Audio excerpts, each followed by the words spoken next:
Good morning बच्चों। आज हम आपके सामने 9th क्लास का द साउंड ऑफ म्यूज़िक का सेकंड पार्ट हम लेकर के आपके सामने आए हैं। आशा ही करते हैं कि आप लोगों के बड़े अच्छे से समझ में आएगा। और मैंने आप लोगों को इसमें पहले आपका जो पहला पार्ट था कि मैंने आपको बताया था कि ये जो एविलियन ग्लीनी है वो किस प्रकार वो बहरी हो जाती है। उसकी लगभग एज 8 ईयर्स होती है जब उसकी माता उस पर ध्यान देना शुरू करती है और जब उसको पता चलता है कि उसकी अब जो सुनने की शक्ति है वो धीरे धीरे कम हो रही थी। अब ऐसे ही मतलब वो 8 साल से पहले मैंने आप लोगों को बताया भी था कि वो उसकी ध्वनि जो थी, सुनने की जो शक्ति थी वो सही थी।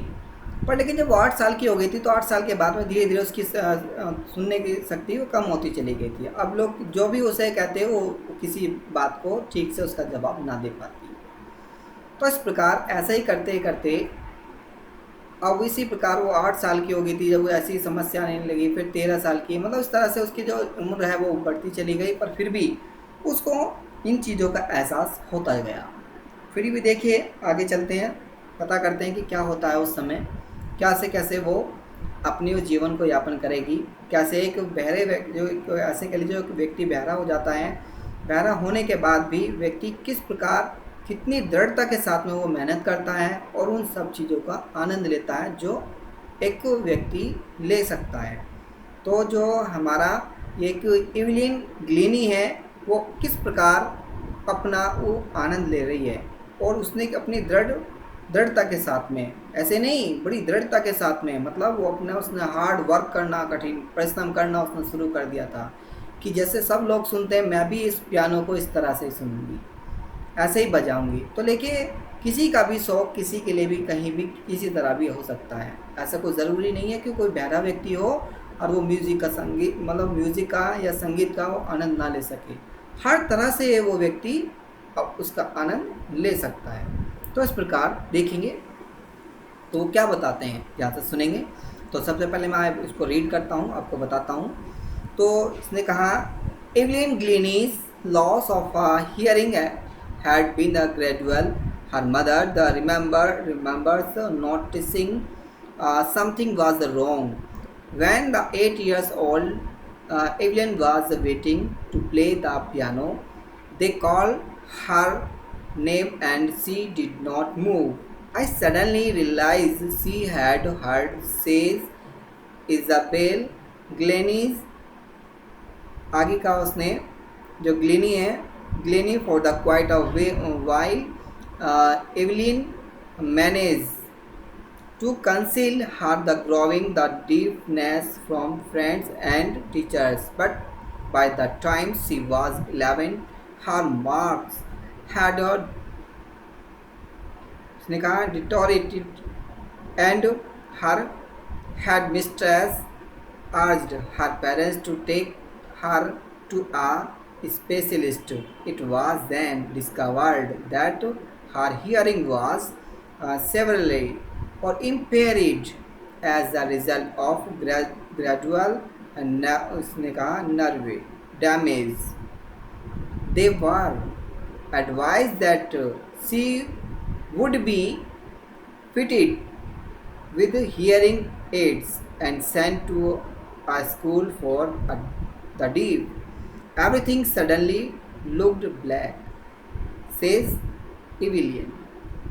देखिए उसने कहा, वर्ड मीनिंग देख लें जल्दी जल्दी करके। ग्रेजुअल का मीन्स हमारा होता है धीरे धीरे, और फॉर द क्वाइट वाइल यहाँ पर लिखा वाइल, इसका मीन्स होता है उसने कहा थोड़ा समय के लिए, मतलब ज़्यादा समय के लिए नहीं, थोड़ा समय के लिए। उसने कहा कंसील, कंसील का मीन्स हमारा होता है छिपाना।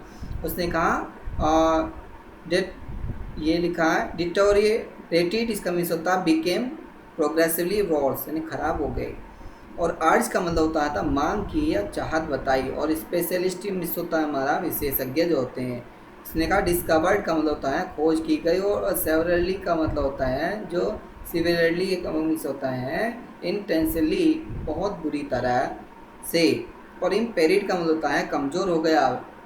देखिएगा तो जो इवलिन थी, इवलिन जो ग्लिनी जो लॉस का मतलब होता है खोने लगी थी, और हियरिंग का मतलब होता है सुनना। अब जो इविलियन ग्लेनी जो थी, अब वो क्या करने लगी थी, धीरे धीरे, ग्रेजुअल का मतलब था धीरे धीरे, अब वो सुनना जो है खोने लगी थी, उसे सुनाई आना कम हो गया था, कम होता जा रहा था। मतलब कभी कभी उसे सुनाई आ जाती और कभी उसे सुनाई नहीं आती। तो इस प्रकार उसका धीरे धीरे जो आवाज़ आना वो कम हो गया, मतलब वो सुन नहीं पाती, किसी चीज़ को सुनने की कोशिश तो करती पर लेकिन उसे कुछ आवाज़ आती और कुछ आवाज़ ना आती। तो धीरे धीरे अब उसे उसकी जो सुनने की जो पावर थी, जो क्षमता थी, वो कम होने लगी। तो हर मदर, जो उसकी माता थी, रिमेंबर्स, अब उसकी माता को भी याद आया। याद होने का मतलब होता है उसने स्मरण करना, यानी वो स्मरण करती थी, उसे भी पता लग गया था, उसकी माता को भी उसने नोटिस किया, ध्यान दिया कि समथिंग वाज रॉन्ग, कि कुछ ना कुछ तो गलत हो रहा है, यानी कि कुछ ना कुछ तो गलत है। तो तब वो उसकी माँ इस बात को पहचान गई थी। वैन जब द 8 years ओल्ड, जब वो 8 साल की थी, तो जो Evelyn was waiting to play the piano, अब इवलियन जो थी प्रतीक्षा कर रही थी टू प्ले, खेलने का, द पियानो से। तो क्या कर रही थी इवलियन, जब वो 8 साल की थी, वो पियानो से खेलने की प्रतीक्षा कर रही थी, यानी कि पियानो बजाने की। प्लेइंग का मतलब होता है खेलना, पियानो से पियानो को बजाया जाता है, तो वो बात कर रहे हैं। तो वो पियानो बजाने की के लिए प्रतीक्षा कर रही थी। तो दे कॉल्ड हर नेम, तो उन्होंने, कॉल का मतलब पुकारा, हर मतलब उसको नेम से, उसके नाम से उसको पुकारा। एंड और लेकिन सी डिड नॉट मूव, लेकिन वो नहीं हिली, यानी कि उसने नहीं सुना, कहने का मतलब है। तो उसने वो कोई वर्ड उनका नहीं सुना। तो क्या होता है, सडनली, अचानक, आई सडनली, आई सडनली का मतलब था अचानक। अचानक से क्या होता है, रिलाई, उसने कहा अचानक से, रियलाइज का मतलब एहसास होना, मुझे एहसास हुआ कि सी हैड नॉट हर्ड, कि उसने नहीं सुना। मुझे इस बात का पता चल गया, तो यहाँ उसकी माता कह रही है, मुझे पता चल गया था, मुझे एहसास हो गया था कि उसने ये बात नहीं सुनी। सेज, कहती है इज़ाबेल, ये इज़ाबेल गिलेनी जो है उसकी माँ है। तो इसकी माँ वो कहती है कि मुझे पता चल गया कि उसने क्या है, अचानक से नहीं सुना है। फॉर क्वाइट अ वाइल, जबकि बड़े शांति के साथ में, जो उसने कहा, इवलिन ने बड़े मैनेज किया, टू कंसील, छिपाया, हार ग्रोविंग द डिफनेस, जो उसकी जो सुनने की जो शक्ति थी वो धीरे धीरे वो कम हो रही थी, तो उसको उसने छिपाना शुरू कर दिया। मतलब ऐसा समझो जैसे आप लोग देखा होगा बच्चों को जब किसी प्रकार से आवाज़ मारी जाती है तो क्या करता है, वो चुप रह जाता है, बोलता नहीं है, तो ऐसा लगता है कि जैसे उसने सुना ना हो। तो इस प्रकार वो ऐसा करने लगी थी। पर लेकिन उसकी माता उसको जान चुकी थी कि इसके कुछ ना कुछ तो बात है, और जो पूर्ण रूप से सुन नहीं पा रही है। तो जो ग्रोविंग का मतलब बढ़ती जा रही थी, उसकी डीपनेस, जो उसका बहरापन था वो बढ़ता ही जा रहा था। तो लेकिन उस बहरेपन को वो छिपा रही थी। कौन, जो इवलियन थी। तो जो इवलिन थी वो छिपा रही थी अपने बहरेपन को फ्रॉम हिज फ्रेंड्स, अपने मित्रों से उस प्रकार को छिपा रही थी, एंड टीचर्स, और अपने अध्यापकों से भी वो उस चीज़ को छिपा रही थी। बट लेकिन बाय द टाइम, लेकिन जो समय ऐसा भी होता है, तो सी वाज 11, जब वो समय बीतता गया, लेकिन क्या होगी, जब वो 11 साल की हो गई, 8 साल से 11 साल की हो गई, तो हर मास्क हैड, उसने कहा, डिटेरियोरेटेड, इसका मीनिंग यहाँ पर उसने कहा है कि खराब हो गए। अब उसके जो कान थे वह समझो कि पूर्ण रूप से उसे आवाज़ आना बंद हो गया था, अब उसे सुनाई नहीं आती। तो एंड हर हेड मिस्ट्रेस, अब उसने ये भी कहा कि जो हेड मिस्ट्रेस थी, मतलब जिसकी अध्यापिका थी, अर्ज हर पेरेंट्स, उसकी उसकी उस अध्यापिका ने अब उससे कहा, अब उसने ये भी कहा, जो उसकी शिक्षक थी, जो शिक्षक थी, तो वो कहती है, उसे निवेदन करती है हर पेरेंट्स के माता पिता से कि टू टेक हर, कि उसको ले जाओ, कहाँ ले जाओ, टू अ स्पेशलिस्ट। उन्होंने, उनकी एक शिक्षिका थी, उनकी एक अध्यापिका थी, तो उन्होंने जो हेड थी जो, तो उसने कहा कि भाई एक काम करो, उन्हें कहा कि इसके माता पिता से कि भाई इसे किसी एक डॉक्टर का जो है वो भी कैसा हो, स्पेशलिस्ट हो, किसी से एक स्पेशलिस्ट के पास लेकर के जाओ। इट वॉज देन डिस्कवर्ड, वो खोज लेंगे तब उसे पता चल जाएगा। डिस्कवर्ड का मतलब हमारा होता है खोज की गई, दैट की her hearing was several impaired as a result. तो उसने कहा कि उसे सब ये पता लग गया कि भाई उन्होंने भी खोज लिया कि जो हियरिंग है उसकी जो सुनने की जो क्षमता है वो सेवरल अनेक प्रकार से impaired as the result of the gradual nerve damage, कि वो कभी भी ये ये नर्वे डैमेज, देखो यहाँ पर इसने लिखा है सेवरल का मतलब था बहुत बुरी तरह से, और इम्पेरिड का मतलब कमज़ोर हो गई है, कि उसने लगने लगा कि अब जो इसकी सुनने की जो शक्ति है बहुत ज़्यादा वो कमज़ोर हो गई है। तो उसने कहा क्या आगे देखिएगा, वो बिल्कुल डैमेज हो गई है। तो दे वर एडवाइस, तो उन्हें सलाह दी गई, उन्हें क्या किया गया, उन्हें सलाह दी गई दैट की the she should be the fitted, वो फिट हो जाएगी, विद हियरिंग वो सुनने लगेगी, और एड्स वहाँ वो कहना चाहता है aids and the sent to a school for a deaf, उसे एक काम कीजिए, उसको एक ऐसे स्कूल में उसको वहाँ पर दाखिला दिला दीजिए, वो कहना चाहता है उसको वहाँ पर भेज दीजिए एक ऐसे स्कूलों में जहाँ पर डीफ लोग पढ़ते हैं, तो एक ऐसे लोगों को उसमें उसको भेज दीजिए।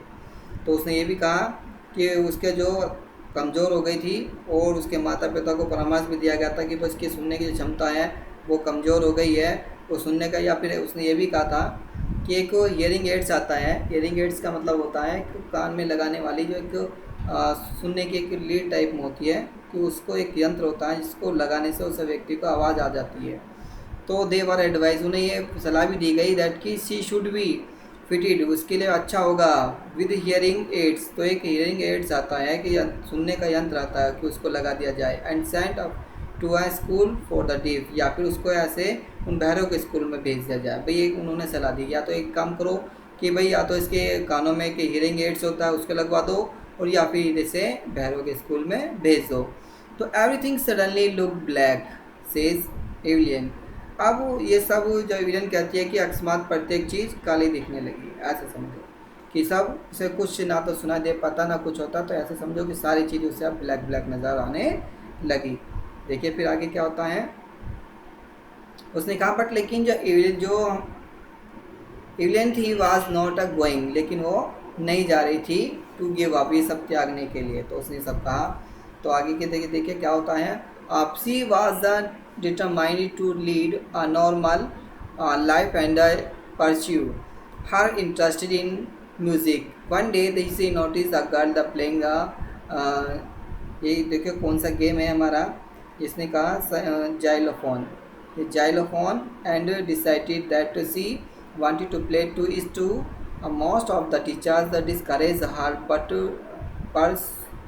इसने लिखा रहेगा परसुनोइस्ट रॉन की बात है, फॉर्ब्स ये नाम है उनका जो टीचर हैं, स्पॉटेड हर द कॉन्टिनेंटल, और हर बिगेन उसने ही began by the turning to large drums to different notes, और उसने कहा don't listen your ears, he would say, try to sense it some other's way. Say the Evelyn, suddenly I realized I could feel the higher drum from the waist up and the lower one from the waist down. The forbes repeated the exercise, and soon the Evelyn discovered that she could sense certain notes in different parts of her body. I had learn it to open my mind and body to sound and vibration. The rest was sheer determination and hard work. देखिए उसने क्या कहा, Werdnig देख लेते हैं। देखिए give up का means होता है हमारा त्याग देना, और इसने या फिर या हार मान लेना बोलते हैं। गिव अप का मतलब त्याग देना, हार मान लेना, और यहाँ पर डिटरमाइन का मतलब होता है दृढ़ संकल्प करना, और इसके बाद है हमारा टू, देखिए उसमें कहा टू लीड का मतलब हमारा होता है, देखिए नीचे मीनिंग दिया गया है, देख लेंगे आप लोग इसको। टू लीड का मतलब हमारा होता है मार्गदर्शन करना या रहना या व्यतीत करना, और इसके बाद परस्यू का मीन्स होता है अनुसरण करना। परस्यू का मीन्स क्या होता है हमारा अनुसरण करना, और इसका मीनिंग है हमारा जाइलोफोन का मीनिंग हमारा होता है ये एक प्रकार का हमारा एक जाइलोफोन जो होता है हमारा जाइलोफोन है। और उसने कहा कि परकुशनिस्ट हमारा उसने बोला है तब लची बोलते हैं इसे, और स्पॉटेड का मतलब होता है भाप लेना, और इसके बाद है पोटेंशियल का मीन्स होता है हमारा उसने कहा टर्निंग ये शक्ति व सामर्थ्य बोलते हैं इसे, पोटेंटल का मिस होता है। और उसका मिलता है टर्निंग। टर्निंग का मतलब होता है हमारा, सब बोलते हैं जैसे धुन बजाना। टर्निंग टर्निंग का मतलब होता है धुन बजाना। उसके बाद है हमारा, उसने कहा टू सेंस। सेंस का मतलब होता है महसूस करना। और सियर, सियर का मिस होता है केवल या निरा। और डिटर्मिनेशन का मतलब होता है दृढ़ संकल्प करना। तो ये हमारे मीनिंग थे जो कि हमने आपसे डिस्कस किए। चलिए देखते हैं। बट लेकिन the Evelyn was not going to give up. लेकिन जो एविलियन थी वो सब ये सब हार मानने के लिए तैयार नहीं थी। गिव अप का मतलब होता है त्याग देना। लेकिन वो किसी प्रकार से कोई हार मानने के लिए तैयार नहीं थी। तो उसने कहा सी वाज डिटर्म माइंडेड। उसने दृढ़ निश्चय कर लिया टू लीड। यहाँ देखिए मीनिंग अभी मैंने आपको बताया था। यहाँ पर जो लीड है, लीड का मतलब था रहना या व्यतीत करना। अब उसने दृढ़ निश्चय कर लिया था उसका व्यतीत करना नॉर्मल लाइफ की। बस मुझे अब अपनी नॉर्मल लाइफ को जीना जैसे मैं नॉर्मल लाइफ को जीती हूँ। And pursue her interested in music का। मुझे केवल अपना इसमें ही, परस्यू का मतलब अनुसरण करना। अब मुझे अनुसरण करना है और इंटरेस्ट करना है इन म्यूज़िक। केवल अब मुझे म्यूज़िक में ही इंटरेस्ट करना अपना, और किसी में भी इंटरेस्ट नहीं लाना। मुझे केवल अपना म्यूज़िक में इंटरेस्ट कर रखना है। तो वन डे, एक दिन क्या होता है, सी नोटिस कि उसने नोट किया एक गर्ल, एक लड़की को प्लेइंग आ जाइलाफोन। तो उसने एक जाइलाफोन को बजाते हुए उसने एक लड़की को एक दिन क्या क्या नोटिस किया। एंड डिसाइडेड, उसने निर्णय भी लिया कि भाई मैं भी जैसे ये इसने बजाया है तो मैं भी उसको बजाऊंगी। तो उसने कहा और दैट किसी वांटेड टू प्ले, और वो खेलना चाहती थी। इट टू, वो भी उससे उसको ऐसे ही बजाना चाहती थी जैसे उसने बजाया था। तो मोस्ट ऑफ द टीचर, जो उसके अधिकतर जो खास टीचर थे, तो डिस्करेज मतलब जो अधिकतर जो टीचर थे उसको क्या करते थे, डिस्करेज करते थे, मतलब हतोत्साहित करते थे, मतलब उसका करेज साहस नहीं बढ़ाते थे, तो डिस्करेज करते थे उसको। बट लेकिन इसने कहा पर्सनेटेड कमी हमारा होता है, यहाँ पर बताया था आपको कि जो तबलची यहाँ पर उसका रॉन फॉब्स स्पॉटेड हार पॉइंटेड पॉन्टनल। पॉन्टनल का मीनिंग आपको हमने बताया था कि एक शक्ति व सामर्थ्य है। तो उसने क्या कहा, जो अधिकांश लोग अधिकांश जो टीचर थे सारे के सारे से हतोत्साहित करते थे, लेकिन एक जो थे रॉन फॉबर्स थे। तो लेकिन कौन थे, एक हमारे रॉन फॉबर्स थे जो एक अध्यापक थे वो भी। तो उन्होंने उसकी शक्ति को सुना, इस शक्ति को देखा उसने कि भाई वास्तव में उसमें दृढ़ शक्ति है और ये चाहती है इस चीज़ को। तो ही बिगेन, उसने शुरू किया। तो बाय द टर्निंग, टर्निंग का मतलब होता है, हमने आपको बताया था टर्निंग का मतलब धुन बजाना। तो उसने धुन बजाया टू लार्ज ड्रम्स, उसने 2 बड़े ड्रम लाए। टू डिफरेंट नोट्स, वो अलग अलग प्रकार के। तो उसने 2 ड्रम थे उसके प्रकार, वो अलग अलग प्रकार के थे। तो डू नॉट लिसन, कि तुम उनको सुनना। डू नॉट का मतलब था नहीं सुनना। और थ्रो योर ईयर्स, उसने कहा कि तुम इनको अपने कानों से मत सुनना। 2 ड्रम थे, एक बड़ा ड्रम था एक छोटा ड्रम था। इस प्रकार के 2 ड्रम वो लेकर के आए। उन्होंने कहा कि भाई मैं 2 ड्रम लेकर के आया हूँ। और उसने बजाया जब उसको, तो ये कहा कि बस तुम्हें अपने कानों से मत सुनना। तो ही वुड से, उसने ऐसा कहा, ट्राई टू सेंस, बस केवल आप उसको ट्राई करना, सेंस, ये सेंस पर आधारित है, केवल महसूस करना है तुम्हें इसको। इट्स सम अदर वे, और दूसरे तरह से, मतलब किसी और दूसरे तरह से तुम्हें इसको मतलब सेंस करना है, महसूस करना है। सेज जो एविलियन बोलती है, कहती है कि अचानक से आई रियलाइज़ कि मुझे ऐसा महसूस हुआ है कि I could feel the higher drums, कि मुझे ऐसा महसूस हुआ है कि जो एक हायर ड्रम है मैं उसको महसूस कर सकती हूँ। उसने कहा फ्रॉम द वेस्ट अप, जो कि ऊपर की ओर है, एंड द लोअर, एक जो नीचे की ओर है। तो उसने कहा कि एक जो ऊपर की ओर ड्रम है मैं उसको महसूस कर सकती हूँ, और जो नीचे की ओर जो ड्रम है मैं उसको महसूस कर सकती हूँ। तो उसने ऐसा कहा। फिर द जो फॉब्स रिपीटेड द एक्सरसाइज, अब फॉब्स ने, जो उनके अध्यापक थे, उन्होंने फिर उसको ऐसा महसूस कराया, जो पुनरावृत्ति की, रिपीटेड किया। रिपीट का मतलब पुनरावृत्ति, फॉब्स ने उसे उसकी पुनरावृत्ति की। और फिर क्या होता है, जब पुनरावृत्ति की तो सून मतलब जल्दी ही 11 डिस्कवर। अब जो एविलियन थी उसने खोज कर ली, बहुत सून का मतलब बहुत जल्दी, जल्दी ही उन्होंने उसकी खोज कर ली। दैट की सी कुड सेंस, अब वो उस सेंस को समझ सके। तो सेंस सर्टेन का मतलब निश्चित। नोट्स, उसने ध्यान दिया different parts of her body, उसने अपने शरीर के डिफरेंट पार्ट पर अपना फोकस किया, उसने ध्यान दिया कि I had hard to open my mind. तो तब उसने अपने उस माइंड से उन सब चीज़ों को, अपने मस्तिष्क की और शरीर की धमनी को कंपन करने के लिए खोलना सीख लिया था कि भाई मुझे कैसे इसको खोलना है और किस प्रकार से मुझे इसको बजाना है। तो उसने कहा आई हैड लर्न कि मैं सीख चुकी थी टू ओपन माई माइंड, कि मैंने अपने मस्तिष्क को खोलना कि कैसे खोलना है अपनी बॉडी को टू द साउंड, उस म्यूज़िक के साथ में, एंड वाइब्रेशन, उस वाइब्रेशन के साथ। तो the rest was sheer determinations and hard work. देखिए सीर का मीनिंग मैंने आपको बताया था यहाँ पर, इसका मीनिंग होता है निरा या मीन्स केवल, इसे निरा कह लो या केवल कह लो, सीर का मीन्स। और डिटर्मिनेशन का मतलब होता है दृढ़ संकल्प करना एंड हार्ड वर्क। और उस मैंने क्या किया, मैंने तब रेस्ट किया, आराम किया, और इसके बाद में मैंने दृढ़ निश्चय कर लिया कि बस मुझे अब केवल कठिन परिश्रम करना है, अब मुझे केवल मेहनत करनी है। इस प्रकार चलिए मिलते हैं अगली वीडियो के साथ, इसके साथ। Thank you watching this video.